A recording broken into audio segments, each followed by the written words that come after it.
Hello and welcome to Whisky.com, where fine spirits meet. And I'm again at Dingle, but this time we're talking about the Dingle Gin.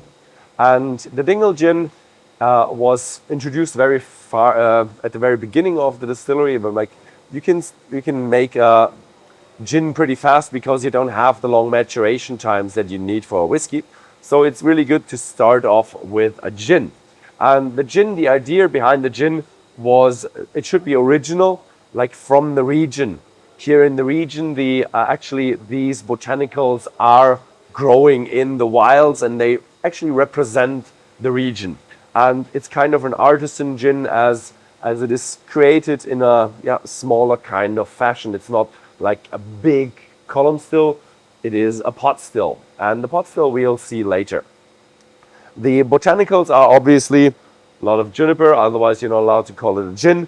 We have the roseberry, the fuchsia, which is kind of a bit of giving to the region and giving for the flavors. The hawthorn, the angelica root gives a bit of sweetness, and the heather. I've seen a lot of heather when I was driving here. So this is really representing the regions.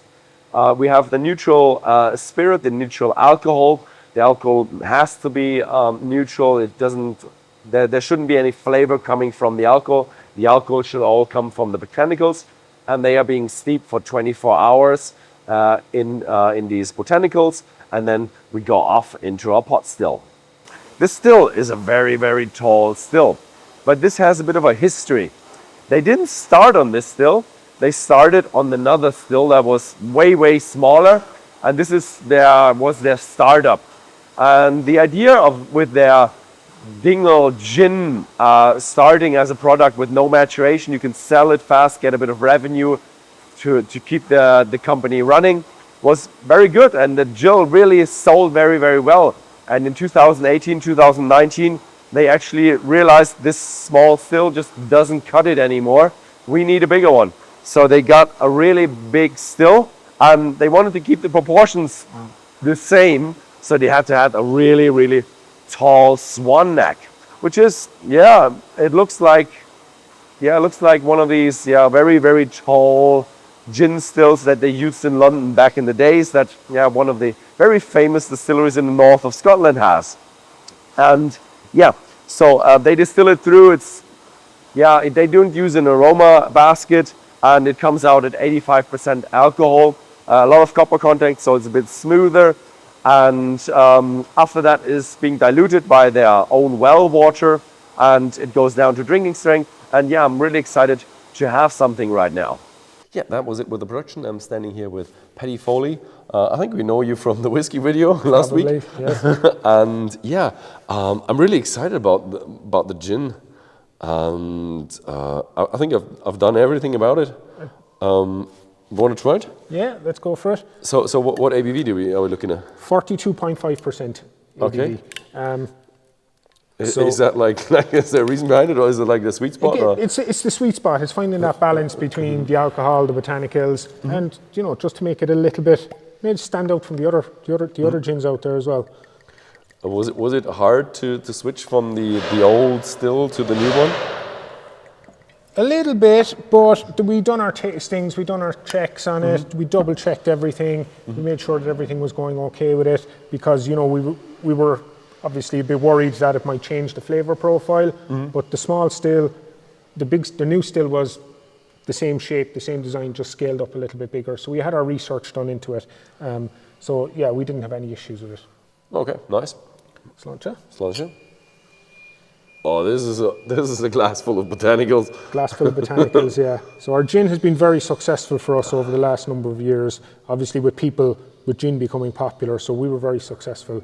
And it helped, like, I suppose, create the cash flow to help us then with the whiskey, so we were able to age our whiskey a little bit longer. Yeah, it's hard to make a startup with whiskey because of the maturation. But I love the one with the gin, and you had to switch to a bigger still. That is kind of a sign that it works well, and I think you've won awards or something. We won awards, yeah. So in 2019 we won World's Best Gin with this one. So that was a big deal for us. So we were very, very proud of that. We've won a lot of other domestic awards in Ireland and a couple of other awards around Europe, but that was the big one for us in 2019. But I love the idea, not the idea, the berries and the it. For me, it feels a bit sweet. You do have a bit of angelica root in there as well. There is a sweetness to it. There's a freshness to it as well. Yes, a freshness. There's a lot going on, but there's a freshness. It feels like a bit of a like heather, bloomy. I still remember the heather, and I feel the heather in there. But I have a lot of berries. I'm not quite sure. I'm not versatile with this. What was it, mulberry or the? Yeah, so rowan berry. Not mulberry, hawthorn. Hawthorn, yeah.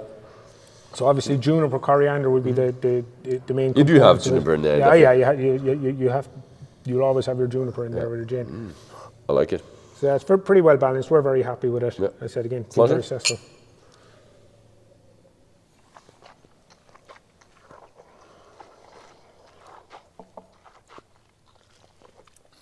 Oh. Round and fresh. Yeah, here comes a bit of berries, but very fresh. A bit of a methyl touch to it, like fresh herbs to it. Fresh herbs to it, yeah. There's and at the back end of it, then there's a lot of that. What would I call it? A lot of that kind of. There's a bit of a lighter fruity kind of. I'm not quite sure. Is it because the last one I tried was I think the rye finish, but this is really smooth. No, very smooth gin. Really good. A good quality tonic. Slice of orange in there. Really But nice. what I do love is that you do have a pot still. It's a pot still gin.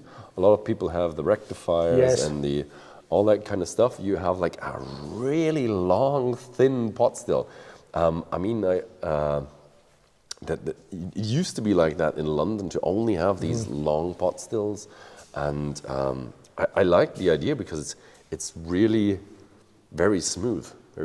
But you do buy the neutral spirit from. Yes, so we buy in the grain neutral spirit, and then from there we do the final distillation ourselves after that.